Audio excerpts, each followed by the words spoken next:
Welcome to the Grace to Lead podcast. I'm Belinda Gaston, your host. And listen, y'all, this week we have our very own first male guest on the Grace to Lead podcast. None other than my husband, Michael Gaston. Hey, honey. Hello, everyone. So this is the season finale for season 2, honey. And God told me to put you on here, and you said yes. He said yes, y'all.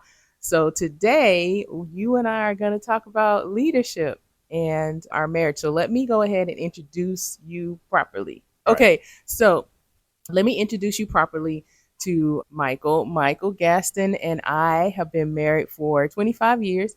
We have 3 children, 2 college children, and 1 middle schooler.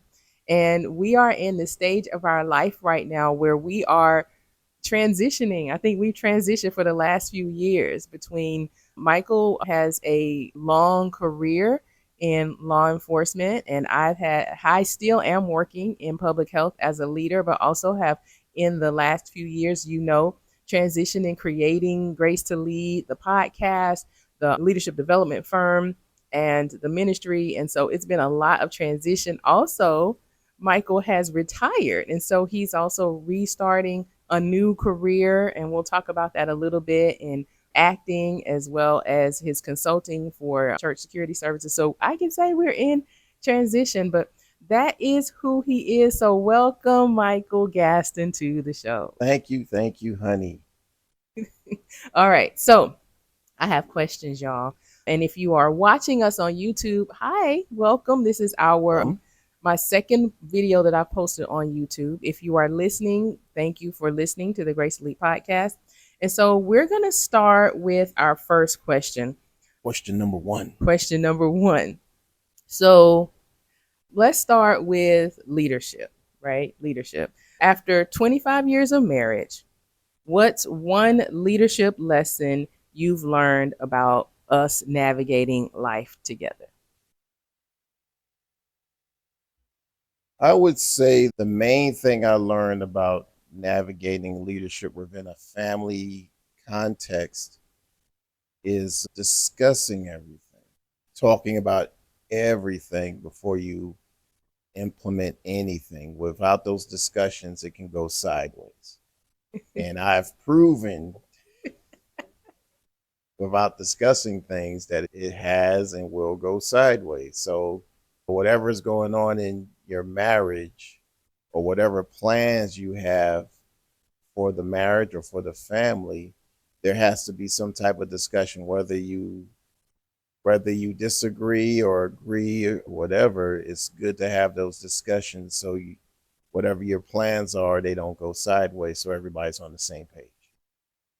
Yeah, I think that's really good. So for me, I think the challenge is, especially for women who lead, is like though I'm leading in corporate spaces and I have a leadership role at the church, at home, you're still the head of our household. And so I know when we first got married, it was like hard for me to accept some of the decisions that you made, that kind of thing. And I appreciate the fact that like you started telling me. I don't necessarily think that I changed your mind a lot, but you allow me to offer like my ideas and kind of tell me your point of view. What was the hardest part about that? Like what's the hardest part about communicating? Because it's not like when we met, and yeah, I've now met like Uncle Mike, so with other people in the family, like it's not like the men in the family are super communicative. It's not like they're all saying, "Hey, let's discuss." And so I imagine you coming into my life and me coming into your life where I like to discuss everything. I want to know how you're feeling, what you do, like all of that. And that's not really him. So what was the hardest part about getting adjusted to that in marriage? Oh, like you said, I come from a family of men that grew up pretty much suck it up. You do A, B, and C, and don't deviate from that. And we didn't talk about feelings or any of that stuff, or even to the point of whatever the plans are for the household. Everybody pretty much had the same plan and everybody was on the same page. So you come into a relationship where you have a significant other that wants more details and things of that nature. And that could be frustrating, but it helps you. It helps you. What's the word I'm looking for? It helps you focus whatever your plans are, or it helps you narrow it down, or have a what is the word? It's where you have everything in the room in boxes, Organized? organized. There we go. That's a real Organized. thing. So it helps you organize your plans better. I mean that stuff is in the Bible. So you organize your plans so that everything when it's implemented it goes a lot more smoother. You're still gonna run into little hiccups here and there, but at least you have a plan to go by. So it made me as a man think about more of the details of things and also to discuss things because I don't have all the answers, I don't have all the ideas. There's certain things I haven't experienced where those questions have to be raised where it makes me go look for that thing. So communication, it just helps if you're not a big talker, it helps you to communicate anyway. Yeah. I think for me, the biggest lesson was allowing you to lead, honestly. And I don't know if any of our listeners can resonate with this, but I came from a lineage of women, with a couple of exceptions, but a lineage of women who were divorced. And so if you're a single mom and you're raising your kids, you have to do everything. And before that, being in relationships where you just didn't have that kind of level of trust, I had to learn how to trust that, one, you would consult God before you made decisions, and two, that you had the best interest for our household. And so I literally had to unlearn. I don't know if this makes sense, but I kind of had to unlearn the I'm a strong woman and I'm gonna do everything on my own and allow you to have that responsibility. Does that make sense? It sounds weird, but No, it makes sense because on the flip side, you also have men that were raised in single parent homes where the mother was the main provider, the main leader of the household. So as a man, the challenge was is to step up, not go, oh, okay, she'll take care of that type of mentality because if you grew up in a single parent household and the mother was the leader of the household, the men tend to lay back and let the woman do all the things versus no,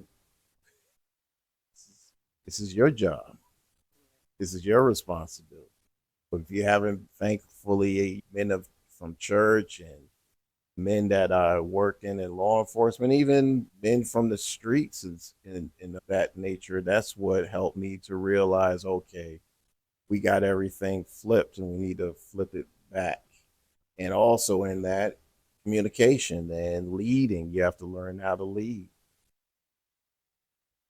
that was really good. So, okay, let's talk about support because this comes up a lot.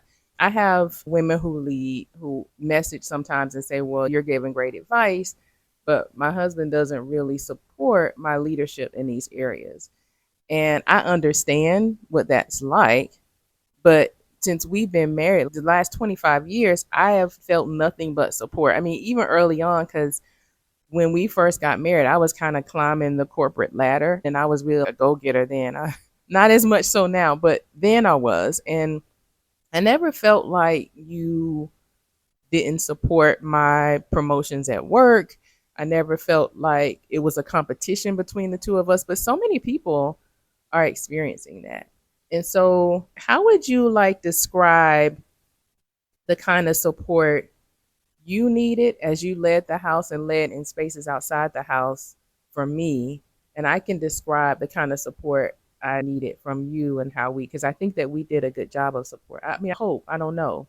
but I feel like you at least did a good job of supporting me, and I hope I did a good job of supporting you. But how would you describe the kind of support that you needed in your own leadership journey? Well, definitely off the rip, encouragement. I don't think anybody's going to be able to do anything without any type of encouragement from their significant other.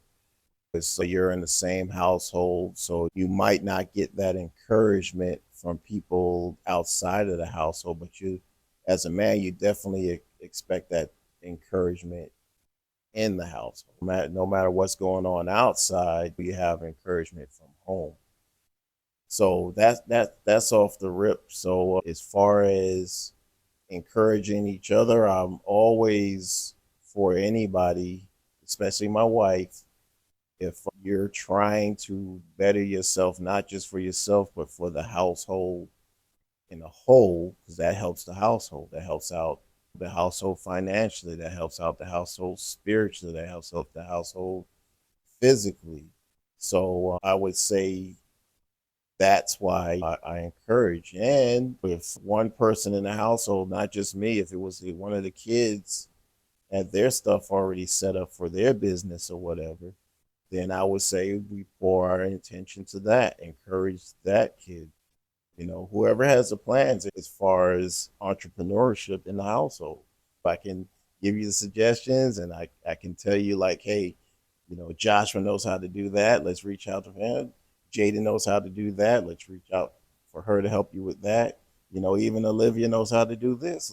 Let's all just Yeah. pull it together, and that is being a to me being a leader of the household. And I think that's a family thing. And I will say that, y'all, he always like, he has brilliant ideas.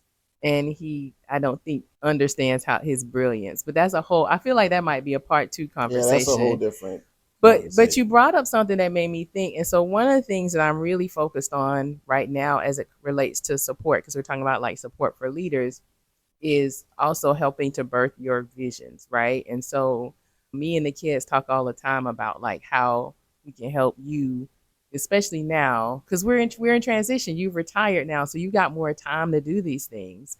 To I think that support goes both ways, and so I appreciate the fact that you supported me and my climbing up to the corporate ladder because it wasn't easy with the young kids and all that, and you were so hard working, like you were always working, and so you were patient with me. And I think for me, it's the little things. It's like understanding that my desire may be to have a spotless house, but sometimes there might be dishes in the sink. Now, once the kids got older, it's like, okay, now y'all do the dishes. That's why we had kids. But you know what I'm saying? It's like that. I feel like we work well together.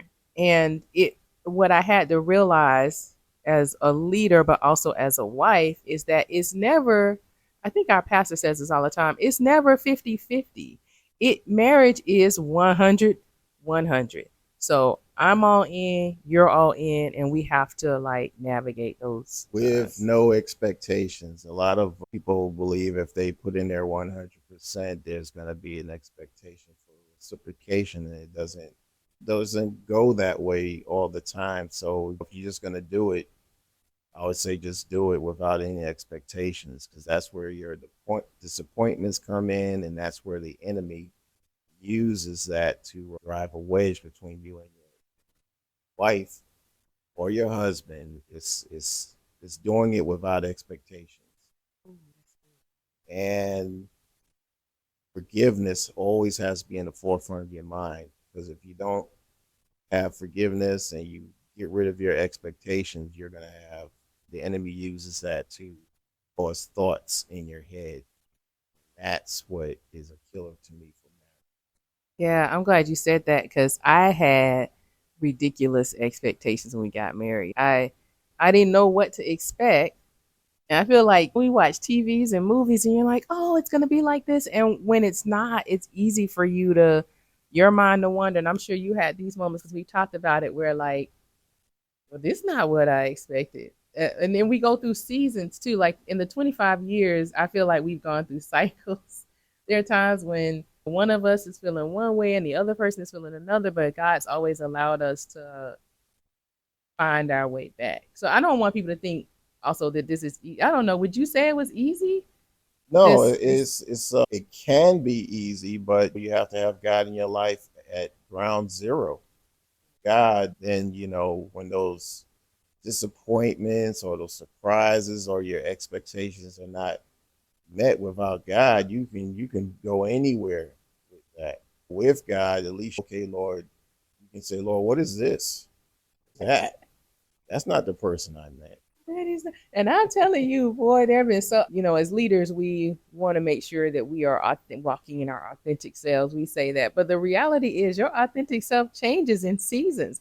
Who I was when I was in my 20s when we got married versus my 30s, my 40s, and now it's like I look at myself sometimes. I'm like, ooh, I went through some seasons, Yep, but you yep, yeah, you had to deal with all of me and my drama and all yep. No, that. God knew what He's doing. My hair fell out in the You '80s. know what? He You in said, the "Yeah, I'm hair. just You in the just getting you hair. ready." All right. So let's talk because we talk about God a lot, and this is basically we do talk about God in the podcast. And so let's talk about faith. How has faith impacted how you lead our home? Got rid of all the expectations. A lot of the TV versus reality. That's a lot of expectations that set you up. So having faith to me eliminate all the expectations because you have to compare what the word says to what this what your reality says, what your expectations say. You always got to compare it against the word of God. And you have to find other godly men or godly people to bounce those expectations off of. To me, what faith does in your relationship, in the marriage and leadership, everything. It gets rid of all these expectations that are not real. So let's talk about transitions. So retirement for you was a big transition. You were leading in the space for a long time, and then all of a sudden that changed. And now you're kind of finding your way and doing, and I kind of feel like you're finding your purpose and doing the things you like. And at the same time, we have two kids that went off to college, and we're kind of the dynamics in our household have changed a little bit. And then I started Grace to Lead. And so that's a big change because the time I had, free time I had after my corporate job has changed. So we just kind of, I feel like we're all in transition and we're people of a certain age. So Yeah, that's changed yeah, life transition, right? yeah. So See that in the stomach. that's okay. That's love. That's love. We working on it, right? Both Yeah, of us. yeah. Just do your But sit-ups. do our sit ups. But I think if when we think about transition, how has these kind of shifts and transitions affected, you think, us as a couple and how we relate to one another? Well, retire. I'm just gonna put that out there. Me retiring from law enforcement was abrupt and a surprise to the family. I'll be honest, my expectations versus the reality of law enforcement and my faith at the time kind of developed stress beyond reality. Had I had I had more faith in God on my job, maybe the transition from working to retirement wouldn't have been so abrupt because it did impact the family. So that was a sudden transition, and that's where communication should have kicked in, and all these other things that I talked to you guys about, I didn't do. That transition was a shock to the family and everything. But praise to God, all that kind of leveled out because that gave me that time that I needed to get back in the Word, to get back in communication with God, to find out like what's up, what's next, and things of that nature. So those transitions are still with still feeling the repercussions of those things, but it's really trusting in God that everything is going to work out like it's supposed to be. I don't think, even though it was abrupt, I don't think I was meant to be in law enforcement as long as I have been. Oh, and it's that part of letting go. Sometimes you hold on to something that God wants you to let go of, and some of us hold on tight. Where now it's like he's like, okay, jab jab hook, I'm gonna make you let go. But now it's finding that transition from what I used to do to what God would have me do now. And I forgot the question. That's okay. No, this is good. This is good. I told you it's a conversation. It's a Yeah, it's a conversation. conversation. I go around the mulberry bush since I retired, but Y'all, he is turning into those people on the commercials. So yeah, if you see him standing out saying, "Get off my lawn," yeah, and talking to people, staring out the window stare, at you. talking to the That's this yeah, guy, we can't you let you be know. that guy. But I do. First, I'm really surprised that you've been as transparent. But that the abrupt change and how you manage it and how what God has done has been amazing. I had the realization the other day that like even though so what you're saying is that about the retirement that really was abrupt, y'all. Like he literally made the decision, the paperwork started, and just kind of came home and announced it. And we weren't when you someone like me as a planner, like I had a plan, I had outlines, I had this, we're gonna do this first, we're gonna do this second, we're gonna go, Goals. all of that was out the window. And it was a tough road for us to get over because there was resentment, it was a lot. But he also at the same time you were having some health challenges with your heart. And so the flip side of that is had you stayed, I mean, who knows what would happen with the stress on your heart. But recently, like in this time, so if you've been following, you know that God had put me in this place where I kind of stopped and was resting and just listening to God. And I was thinking about you in retirement the other day and how like it's almost like retirement for you was a rebirth of faith. I mean, you are reading your word more than I've seen. I mean, you were already a believer, but like the level and the depth of your study time and your prayer time and even how you lead us in prayer is just so different. And I believe that we wouldn't have gotten there if it wasn't for retirement. And so I think there are those benefits. And then you also just said that whole thing about how we hold on to stuff. And that is so true, honey. We hold on to stuff that God is sometimes trying to make us let go of. And you're right. If we don't decide to let go of it, God was just like, well, I'm going to rip it from you. Yeah, hook, hook, jab, Yeah. or Hook, jab, jab, hook. jab, hook. Yeah. I think some women may say Fake, it fake differently. finish. I don't quite understand that reference, but yes, the Boxers do. kickboxing. I did take that kickboxing class in Yeah. Beachbody. Yeah, I got it. I think that's important. I want to encourage you if you're listening. I don't know whether if you're finding this conversation helpful. One thing I would like to say as a leader, especially a woman who leads who's married, you know, when these kind of shifts happen in our lives, you know, you got to feel what you feel, but on the other side of it, sometimes it's better. Because I even feel like, trying to read the questions, I even Yeah, feel go ahead. like you and I spend more time together, see things differently, and it's all from that one kind of abrupt experience. Yeah, I think that's one way. I think I'd like for us to, oh, I'm sorry, were you going to say something? I think, sometimes you can be comfortable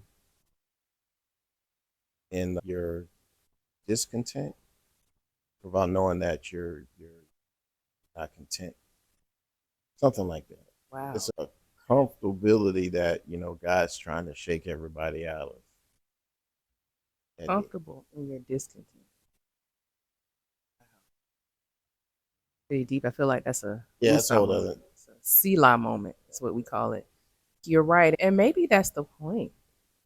Even in our leadership, we can get so comfortable in our situation and trusting the situation, like trusting our jobs or trusting our positions, or even in our households, trusting that things are going to be the way they are. Like I really didn't anticipate that our son would be moving on to campus this year.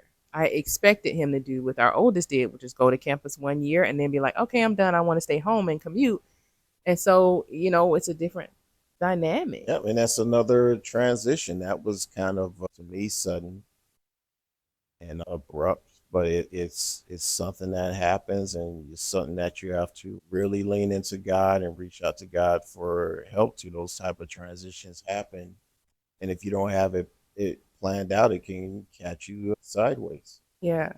But God is so faithful. Yep. Like I think about the 25 years we've been married, and God has not abandoned us in any way, from people dying to financial troubles to us being upset with one another and kid stuff. Like, He has never, ever failed us. Yeah. Just waiting for you to calm down so he can talk to Yeah. you. That's really I it. don't like how you directed that. Well, you mean me calm down, Well, or you no, mean the not proverbial? we. Everybody gets angry. Nobody wants to say you can get angry at God for whatever reason, but he's just waiting for you to so Oh, he can talk to you. I feel like that should be on a T-shirt. Just Yeah, calm down and let God talk. yeah. Calm down so I can talk to And you. I will say, in this relationship, I am the tornado, which is crazy because most of you know how calm I am. I'm just not as calm as him, but he doesn't react, he responds. So he's calm until he's not, and then it's like go time. So whereas I process and all that, I guess that's why God put us together, right? We're balanced. Yeah, But I think that we'll end our conversation because the time went by really fast. yeah. And what was the last question? Did we ever I think get we. to the last question? I don't think so. It's okay. You want to get to the last question? You'd like the last question? I like to answer the question since we're. Oh, it's a conversation. Let's That's all the question. see. Hold on. No, Who's you back? shouldn't talk about people like that. Nope, don't do it. Don't do it. All right, all right. Okay, here. What's this one right here? Yeah, did we get to those? No, but we're out of time. We're out of time. We'll Okay. have to do a part two because we talked about faith. The last one is faith and family. Yeah. So what could end here? Okay. So what's one way we try to keep our family grounded when life and leadership feel busy? That's the last question. I be Oh, you have to do your rounds. It's almost like, how the old kings back in the Bible will walk the kingdom to see how everybody's doing. And that's how you keep people grounded in the family. Sometimes you go to the kids and talk with them or, kick their door open and just do stuff just to make sure that they're good. kick their door Yeah, open. kick the door open, knock over some pages and stuff. Don't. Sometimes you can gauge where your kids are, depending on how annoyed they get when you do stuff.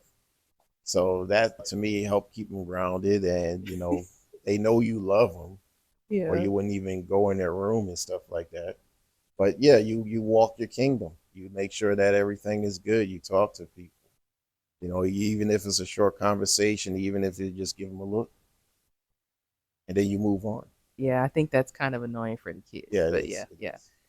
is. For me, I would say is laughter. I think as a whole, our family laughs a whole lot, and that kind of helps break things. I need even for me sometimes if I'm focused and I'm kind of stressed out about whatever's happening and whatever the things are, just that brevity of laughter helps. It reminds you that things aren't so serious. Like Yep. at the end of the day, is any of this stuff really that serious? I don't think in the Bible there's anything about thou shalt work this particular way during these hours with this checklist. I don't think that God talked about a to-do list. It's really of us kind of letting go of control. And so, Yep. and I think that also I'm the softer side, so I'm the heart, I think, of the family. And so while you have your way of monitoring things, I do heart checks, with our kids. And I think that works. And it's not a competition. I appreciate it that it's not a competition. Um, so, so I think that's the last question. If you have any final thoughts for women who lead as it relates to anything that we've discussed? Like if you had to say one thing to women who lead from the husband of someone who leads, but also who respects your leadership in the house, what would you say? For women who lead, just recognize that the country that you're in, and there's going to be haters, whether it's going to be men or women, there's going to be haters. But keep in the back of your head if they were supposed to be doing it or they feel like they're supposed to be leading it, you always have to say, then why aren't you? You don't have to say it to their face, but keep that in the back of your mind when everybody's giving you their opinion about how your business should be run or how you should be doing things. Just keep in the back of your head, all right, I hear you. Why aren't you doing it? Because that's what God's going to ask. And if, they don't have an answer, they go, look, thank you. We'll take your advice under advisement. Yeah. That's pretty much it. Well, and I think adding to that, what we talk about all the time is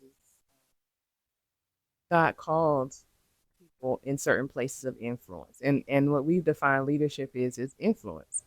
And so there's some things that I can say to the people who respond to my voice that if Michael tried to say it, that it wouldn't go over well. And there are people who, Michael is called to. If I try to talk to those people, I don't, it wouldn't receive it. And so I think there's a place where all, and I think what I've learned over the years from you is that mutual respect.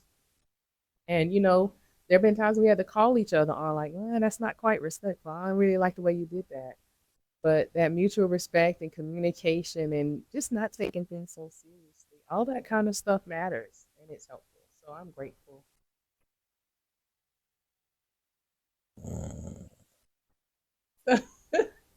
All right, so that's all we have for this, our last episode of season 2 of the Grace to Lead podcast. I hope that you will come back and listen. We're already preparing some great conversations. I've already started interviewing our guests, and so we have some really great guests. So thank you so much for your support of the Grace to Lead podcast, honey. Thank you for saying yes. Thank you for having me. Thank you for being a guest. As always, I appreciate you. Please remember to like the podcast, share the podcast. And if you have topics, remember you can always reach out to me. There is a button on the podcast page where you can send me a direct message. I get those directly to my phone. So please feel free to continue to do that. Visit me on the website at belindagaston.com. The Grace Lead podcast information is there. And until we see you again next week, remember you are indeed graced to lead. Bye bye.